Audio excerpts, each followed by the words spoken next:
চট্টগ্রাম দক্ষিণ জেলা বিএনপির সাবেক সিনিয়র যুগ্ম আহ্বায়ক আলহাজ এনামুল হক এনামের স্থগিতাদেশ প্রত্যাহার সহ প্রাথমিক সদস্য পদ ফিরিয়ে দেওয়া জাতীয়তাবাদী বিএনপির ভারপ্রাপ্ত চেয়ারম্যান তারেক রহমানের প্রতি আন্তরিক কৃতজ্ঞতা প্রকাশ করে 25 ডিসেম্বর বুধবার সন্ধ্যায় রেল স্টেশন চত্বরে পটিয়া পৌরসভা যুবদলের আহ্বায়ক মোহাম্মদ আফসার উদ্দিন সোহেলের নেতৃত্বে মিষ্টি বিতরণ করেন।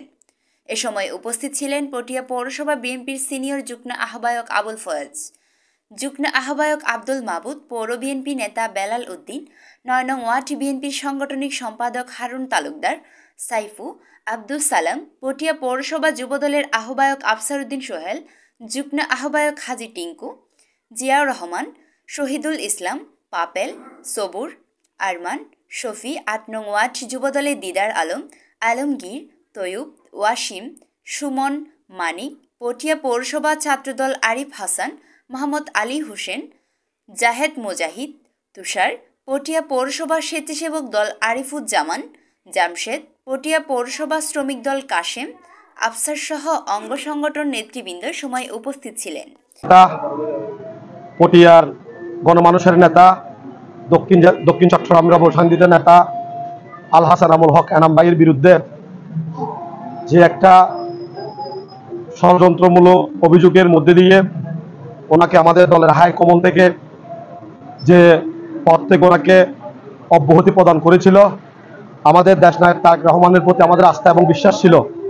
উনি আমাদের প্রিয় নেতা আলহাজ এনামুল হক এনাম ভাইকে উনি শপথে বহাল করবে সেটা আমরা আত্মবিশ্বাসী ছিলাম।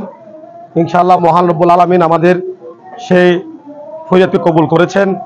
অবশেষে আজকে আমাদের দলের সিনিয়র ভাইস চেয়ারম্যান দেশনায়ক তারেক রহমান উনি আজকে আমাদের প্রিয় নেতা আলহাজ এনামুল হক এনাম ভাইকে আমাদের মাঝে শপথে ফিরিয়ে দিয়ে আজকে আমাদের পটিয়াবাসীকে গর্বিত করেছে। আমরা পটিয়াবাসী সহ পুরো দক্ষিণ চট্টগ্রামবাসী আমরা দেশনায়ক তারেক রহমানের প্রতি কৃতজ্ঞ। ইনশাল্লাহ আগামীতে আলহাজ এনামুল হক এনাম ভাইয়ের নেতৃত্বে পটিয়া সহ পুরো দক্ষিণ চট্টগ্রাম ইনশাল্লাহ আমরা ঐক্যবদ্ধভাবে এগিয়ে যাব। প্রিয় বিএনপি, যুবদল, ছাত্র দল সবাই আজকে আমরা একটা খুশির সংবাদ পেয়ে আনন্দিত হয়ে আমরা একত্রিত হয়েছি এবং জনগণকে মিষ্টিমুখ করাইতেছি। কারণ দীর্ঘ ১৫ বছর সংগ্রাম করে আমাদের এনাম সাহেব তিলে তিলে জেল জুলুম খাইতে যখন সুবিধা পাওয়ার সময় এসেছিল, কিছু কুচক্রী মহল প্রচারণা করে ওনাকে ওনার পদ থেকে স্থগিতাদেশ জারি করাইছিল। সেই দিন তারা খুব খুশি হয়েছিল। আজকে তারেক রহমানের নির্দেশে আমাদের নেতার সেই প্রত্যাহার আদেশ, সেই আদেশ প্রত্যাহার করায় আমরা আনন্দিত, পটিয়াবাসী আনন্দিত, আমরা সবাই। আজকে তাদের আবার চেহারাটা কালো হইয়া যাচ্ছে আস্তে আস্তে।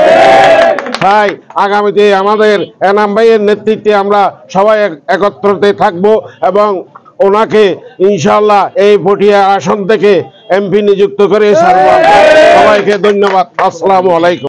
আপনারা দেখছেন পটিয়া টিভি।